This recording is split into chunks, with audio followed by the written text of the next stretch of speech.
where we go as long as we're together. Don't take me home, don't take me home, don't take me home, don't take me home. I don't care where we go as long as we're together. Don't take me home, don't take me home, don't take me home, don't take me home. Don't take me home, don't take me home. Whatever you do, just don't take me home. I have one question for you this morning. Are you shoulding all over yourself? Rebel Soul presents Wisdom Wednesdays with Sylvie Lamott.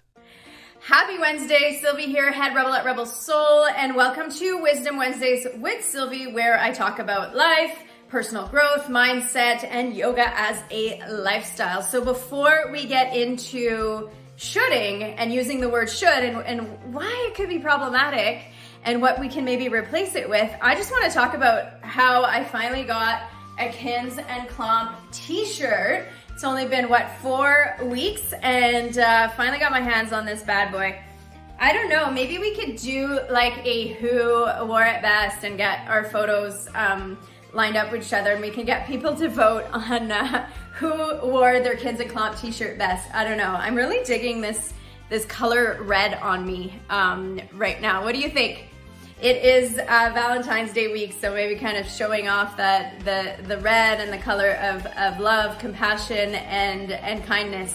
Speaking about kindness, how can we be kinder to ourselves? And today is talking about using the word should and why it's an issue. So oftentimes in my life, I found myself at a crossroad. You know, I'd be sitting there having coffee with a friend, and I'd say, hey, you know, like, I really want to do this, but I should be doing this.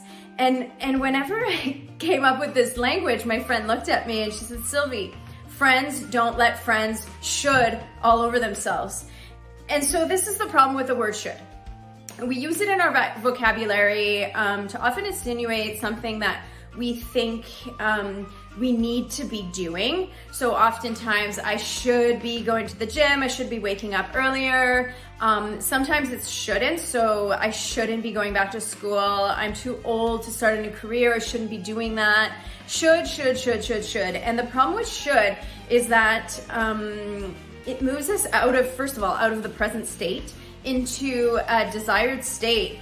But the problem is that it's very self-critical, right? It's almost using this kind of language of I'm not good enough. I should be doing this, but I'm not, so I am now shoulding on myself because I'm not there yet. I remember in November, I was trying to have like the morning routine where that 5 a.m. club has been becoming very, very popular, of waking up early. And it was like shoulding all over myself.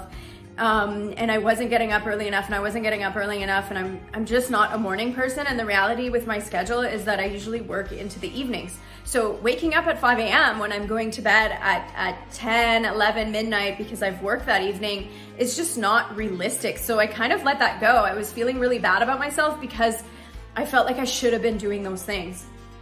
Let's talk about shoulding and alignment. So oftentimes, shoulds come from societal pressure. And I'll give you an example. And this is a very typical script if you grew up in North America.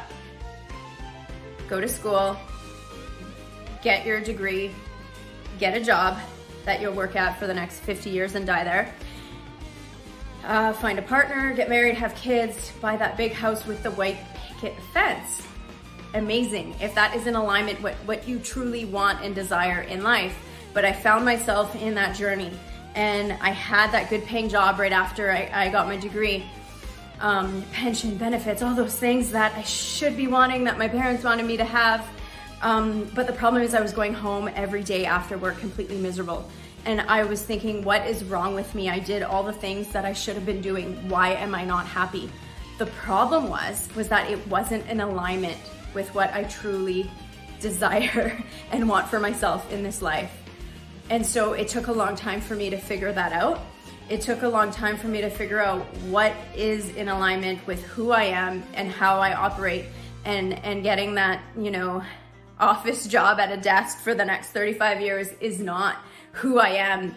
And that if I would have followed that, I would have just it just seems like a long road to misery, really, because it wasn't who I was. It takes a lot of courage to go move away from that mainstream societal thinking. It takes a lot of courage. It takes a lot of mindset work. It takes a lot of self-discovery to figure out what you really want and desire in this life and how to move in that direction, because if you don't, you won't be in alignment with yourself, right?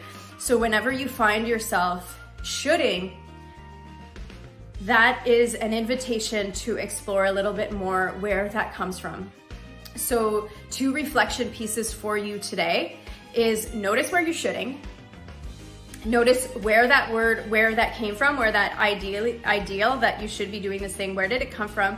Does it belong to you? Is it something that you truly want to do? And then let's replace that language. I could get that full-time job, or I could start that business. I could stay where I am, or I could go back to school and retrain and start a new career. I could leave this relationship, or I could try to work on it. I could go to the gym, or I could go for a walk. So try replacing that language and see how it works for you. Let's let go of the shoulds. Let's stop criticizing ourselves and thinking we are not good enough. Change the language, we change the mindset, we then start to change our lives and our outlook on our lives and the world around us. Let me know if this was helpful. Let me know where you've been shoulding all over yourself and that you're ready to let this go.